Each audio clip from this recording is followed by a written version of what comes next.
Pessoal, sejam bem-vindos a mais uma aula sobre o curso de resenhas. Esse curso que aí já está o quê? Na metade, acho que pelas minhas contas. E hoje, neste vídeo, a gente vai ver a respeito de... A gente vai ver dicas práticas, tá? Algumas dicas práticas sobre resenhas na área do direito, como fazer boas resenhas na área do direito e boas resenhas na área de RI, tá? Das RIs.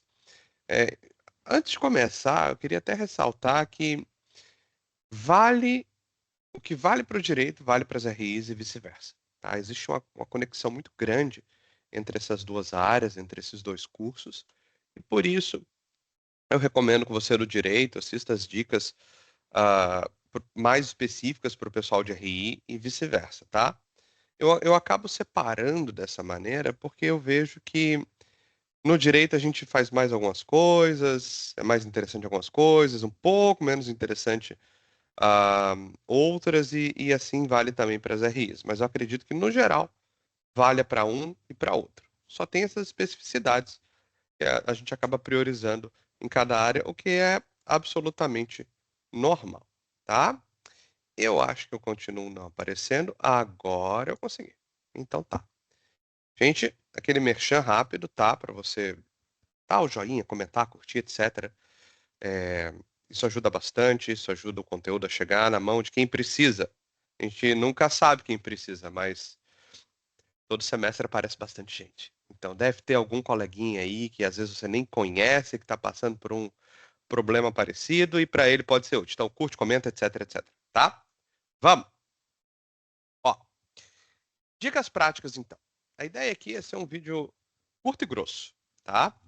E de novo, o que vale para um, vale para o outro, mas você vai priorizar isso aí dentro da tua área, dentro daquele material que você está resenhando, tá? Então, a gente vai dividir em focos, e dentro desses focos existem algumas dicas práticas, tá? A primeira questão é análise para o direito, pelo menos, ou se você de RI está trabalhando com texto jurídico, um tratado, né? Uma resolução de uma organização internacional. É interessante que você entenda a lógica daquele texto. Todo texto jurídico, quem é meu aluno sabe, todo texto jurídico, toda norma jurídica tem uma lógica, ou deveria ter, tá? Então você tem que decifrar, desmontar, entender essa arquitetura argumentativa. E para isso, uma das coisas que você vai citar, por exemplo, citar não, desculpa, decifrar, né, é a base normativa, por exemplo, a hierarquia normativa. Se a gente está falando, digamos, de uma, de uma norma de direito interno, vale situar essa norma dentro da hierarquia normativa brasileira. Aqui eu coloquei, né, Constituição, maior do que lei, maior do que jurisprudência. Lembrando que, a princípio, a jurisprudência deve seguir as leis, deve estar de acordo com a Constituição. Deve, a princípio, não, né? Deve estar em consonância com a Constituição e com as leis. Então, aqui, por exemplo, a gente tem uma aplicação dessa base normativa, desse papel que você vai fazer de decifrar a base normativa. Então, por exemplo, você ao resenhar um artigo sobre controle difuso de constitucionalidade, você vai mapear algumas coisas relevantes. Os artigos relevantes da Constituição, eventuais precedentes do STF, eh, doutrinas, tá? Botei aqui dois clássicos, né? Kelsen, que é o clássico dos clássicos, e o Barroso, que tem bons materiais aí na área de direito constitucional. Então, você, com isso, você está pegando alguns níveis, pelo menos três níveis, dentro do dois níveis das fontes formais do direito e dois doutrinadores relevantes. Então, você está decifrando, você está mapeando a base normativa doutrinária desse texto, desse material que você está resenhando. Ah, mas por que Barroso e Kelsen? Daqui a pouco, se eu estou resenhando um outro material, daqui a pouco vai ficar claro, tá? Então aqui a gente tem de um exemplo de como você vai fazer essa análise, tá? Eu vou passar, você para o vídeo, lê o exemplo e a gente segue. Não vou ficar aqui lendo junto contigo, tá? Vamos lá. Para as RIs, isso vale para o direito também, mas aqui nas RIs é mais comum. A gente pode quando for analisar, por exemplo, um artigo que tem uma perspectiva teórica clara, ou a aplicação de uma teoria num caso concreto, de novo, vale para o direito, tá? A gente pode aplicar um método que é das 4 camadas analíticas. Então, a gente analisa em 4 níveis diferentes: o nível ontológico, o nível metodológico, o nível empírico e o nível normativo. Então, eu coloquei cada um desses níveis e ali, logo, eu estou apontando como se vocês pudessem ver, né, o meu dedinho aqui, assim, ó, ali embaixo, né? Você vai ver que ao lado de nível ontológico tem um, uma aplicação do que é. Tá, eu entendi. Nível ontológico, metodológico, empírico, normativo. Mas como que eu aplico isso, né? O que isso quer dizer? Aí eu coloquei. Olha como é que eu sou legal, né? Coloquei um exemplo para vocês ali, tá? De uma aplicação de uma análise ontológica, de uma análise metodológica, de uma análise empírica e de uma análise normativa. Então, você vai encontrar, ao lado de cada um desses níveis, um exemplo. Vai ser sempre assim? Óbvio que não. Isso é só um exemplo para ilustrar a ideia, tá? Mas aí, o propósito, o objetivo aqui, o que eu estimulo, o que eu recomendo vocês a fazer é o quê? Ao resenhar um texto, entender esses 4 níveis, tá? De análise. E aqui nós temos um exemplo aplicado, tá? Um exemplo aplicado de uma resenha, uma parte de uma resenha, que vai tratar sobre os 4 níveis, tá? Também, assim como lá no direito, não vou ler, você vai parar o vídeo, vai ler e eu vou seguir.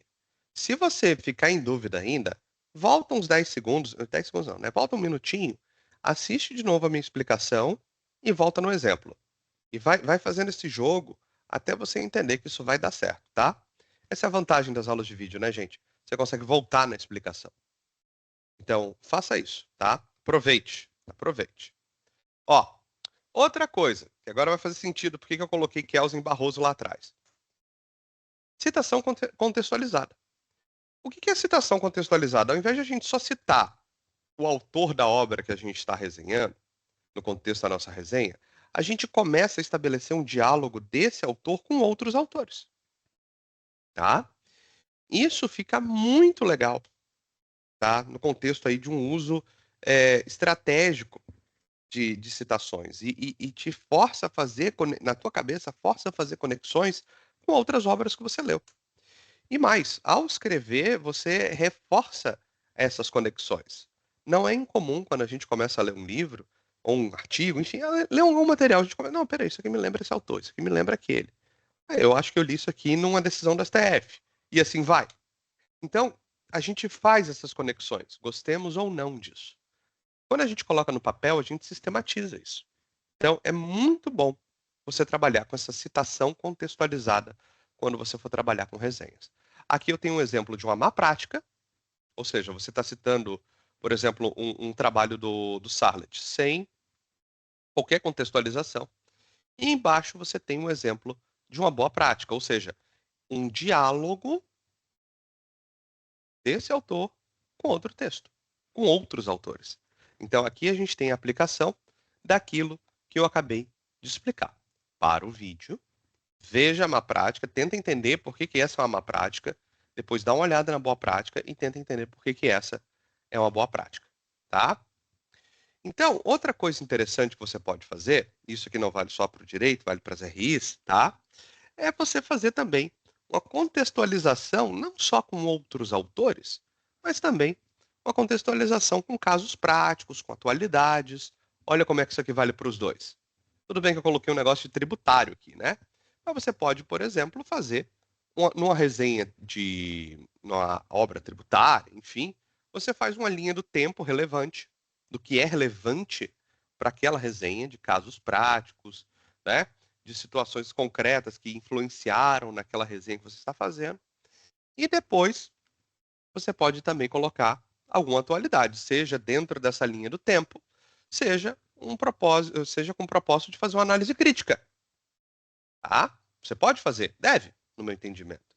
Mas aqui você está conectando também. Só que ao invés de conectar com outros teóricos ou outros doutrinadores, o que você está fazendo? Você está conectando com casos reais, com situações reais, com situações práticas, e isso também coloca o teu trabalho, a tua resenha, num novo patamar. Então aqui a gente tem um exemplo hipotético, tá? Na área tributária, mas isso aqui vale para qualquer curso. E aqui, dentro desse uso estratégico, agora que eu vi que eu errei a numeração, não devia ter chamado a atenção de vocês, mas ficou, tá? Eu tenho aqui formas ideais de citação e armadilhas que a gente pode evitar, tá? Então, por exemplo, temos aqui citação de doutrina, de decisão judicial, de tratados, de dados estatísticos. A gente tem a forma ideal de citar, lembrando daquelas duas coisinhas que a gente falou ali, né? Sobre o uso das citações e as armadilhas que a gente deve evitar. Paráfrase, essa eu vou ler, porque isso aqui é tudo importante, tá? Paráfrase sem atribuição clara. No caso de uma doutrina ou de uma obra teórica. Se você for trabalhar com decisão judicial, só citar o número do processo. Isso às vezes basta, mas nem sempre, principalmente pensando em referenciamento futuro. Então é bom você juntar todos os dados relevantes. Quando a gente tem um tratado, alguns tratados, não muitos, né, mas alguns tratados podem não ter tradução oficial para o Brasil. Daí você vai ter que fazer essa tradução. E aí você vai ter que indicar a responsabilidade. Pode ser sua, né? Você vai fazer uma tradução livre. Você pode ter pego de outro lugar. Mas você tem que fazer essa tradução. Ao fazer essa tradução, você deve indicar a responsabilidade, tá? E com estatística, a gente tem que sempre conferir, quando a gente está trabalhando com dados quantitativos, a gente tem que conferir sempre se esse é o dado mais recente. Se esse é o dado mais atualizado, porque isso pode até estragar análises futuras se você estiver trabalhando aí com um dado desatualizado, tá? Então, agora que a gente entendeu essa questão das citações, vamos continuar nessa questão da contextualização, tá? Vamos seguir com a contextualização. Nas RIs, a gente pode ver, pode utilizar a chamada técnica do espelhamento. Então, por exemplo, tá? Você vai trabalhar com contexto, você vai buscar um caso atual e você vai testar aquela teoria dentro desse caso atual. Então você tá espelhando mesmo, ó. Esse é o contexto original. Vamos ver um caso antigo, por exemplo, ou uma teoria desenvolvida há mais tempo. E a gente vai tentar espelhar isso num caso parecido com o que aquela teoria estipula, atual, tá? E aí a gente vai conseguir avaliar o poder explicativo dessa teoria, ou resiliência teórica, né? Resiliência teórica é mais bonita. Apesar de eu gostar de eu usar mais em sala poder explicativo. Então aqui a gente tem um exemplo. Identificação no contexto original, caso análogo contemporâneo e a resiliência teórica. Então, para o vídeo, assiste desculpa, assista não, né? Assistir você já está assistindo. Leia os exemplos e depois reflete. Não entendeu? Volta, tá? Mas esse é o passo a passo. Identificar o contexto original, buscar um caso análogo contemporâneo e testar a resiliência da teoria. Então, meus caros, deu para ver que as resenhas, tanto na área jurídica como na área das relações internacionais, elas é, exigem muito mais do que o domínio da obra, do que um mero domínio da obra, de você entender a obra, de você conseguir resumir a obra, de você identificar os pontos relevantes da obra. A aula de fichamento, quem não assistiu, assista, tá? Ela também tem esse senso de oportunidade crítica. Porque, de novo, você vai começar a conectar e você vai espelhar, você vai fazer outras coisas, ou outras, não só conexões, mas outras críticas que realmente vão colocar um valor extra no trabalho que você fez. Então, é por isso que eu gosto dessa expressão, senso de oportunidade crítica. Porque você deve fazer várias coisas. Mapear as fronteiras, por exemplo, né? Então, identificar, por exemplo, digamos, onde que a obra avança no conhecimento estabelecido, que às vezes pode ser, às vezes pode não ser. Você vai, dentro dessa tua análise crítica, sinalizar eventuais rupturas, você pode encontrar contradição interna, você pode encontrar falha metodológica, você pode entender que aquela posição daquele autor não faz qualquer sentido, ou você pode analisar uma obra mais antiga e dizer, este autor, essa obra estava à frente do seu tempo, por causa disso, disso, daquilo, né? E você vai conectar também o seu texto com debates atuais, ou exemplos contemporâneos, tá? Então, observe como que a resenha, ela de fato se diferencia de outras formas de organização do conteúdo, de colheita, né? De, de materiais, colheita de citações, ou entendimento da obra para resumir. Ela é muito mais do que isso. E aí, também alteraçãozinha de última hora, né? Pensei aqui numa checklist para você aplicar ao fazer a resenha, é, você terminou a primeira versão da resenha. Aí você vai fazer uma revisão. Passa por essa checklist aqui. Veja se possível, nem sempre é possível, tá? Por questões de tempo, questões práticas, não vou entrar nesse particular. Mas veja se a sua crítica está ancorada em pelo menos duas fontes externas. Se as citações, principalmente na área do direito, né, refletem a hierarquia das fontes na área. Se a sua análise considera o contexto histórico é, em que aquele conteúdo foi produzido, porque às vezes você está resenhando a obra de 90, ele vai estar olhando, da década de 90, né? Ele vai estar olhando para o mundo com aquele olhar. Então, cuidado para você não ser anacronista, né? Não cair nesse risco do anacronismo, tá? Então, tem que considerar o contexto do momento que aquela obra foi produzida. Você está fazendo isso? Nunca pensou nisso? Que bom. Você já pensou que bom? Quer dizer, né? Você não pensou, que bom que você vai começar a pensar agora. E se você consegue estabelecer um diálogo da tua resenha, daquela crítica, daquela análise que você está fazendo, com outros desenvolvimentos recentes. Então, meu povo, vejam quanta coisa a gente viu nesse vídeo. Videozinho curto, né? Quer dizer, curto pra mim, porque vídeo de 15 minutos pra mim não é nada. Se eu pudesse, eu fazer vídeo de mais de uma hora, mas não vou fazer isso com vocês, né? Então, vejam quanto que a gente, quantas dicas a gente teve, quantas dicas a gente observou e quanta coisa legal vocês vão ter para fazer daqui em diante. E depois, né, agora que a gente viu os tipos de resenha, que a gente viu um passo a passo para uma resenha eficaz, que a gente viu algumas dicas práticas, no próximo vídeo a gente vai falar sobre os erros mais graves nas resenhas, que vão desde falha da fundamentação até viés de confirmação, tá?